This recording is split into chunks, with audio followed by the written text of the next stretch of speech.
اگر بندہ قرضے کی حالت میں فوت ہو جاتا ہے تو جنت میں داخلے سے محروم ہو جاتا ہے۔ ایک حدیث میں آپ کو سناتا ہوں، سنن ابو داود میں ہے، سمرہ بن جندب رضی اللہ عنہ وہ حدیث کے راوی ہے۔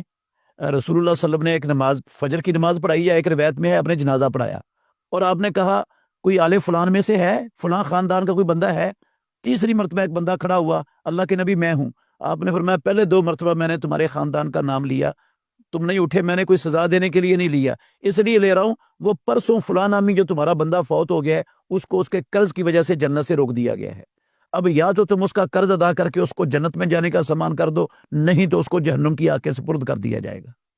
تو اس سے پتہ چلتا ہے کہ قرض کا معاملہ، یہ حقوق العباد کا معاملہ ہے، یہ بڑا سنگین ہے، یہ سب سے مقدم ہونا چاہیے، کیونکہ بندے کو اپنی موت کا تو پتہ نہیں ہے موت کب آ جانی ہے، اور قرضے کی حالت میں چلا گیا تو پچھلوں نے بھی پتہ نہیں قرض ادا کرنا ہے کہ نہیں کرنا، کیا ہوگا۔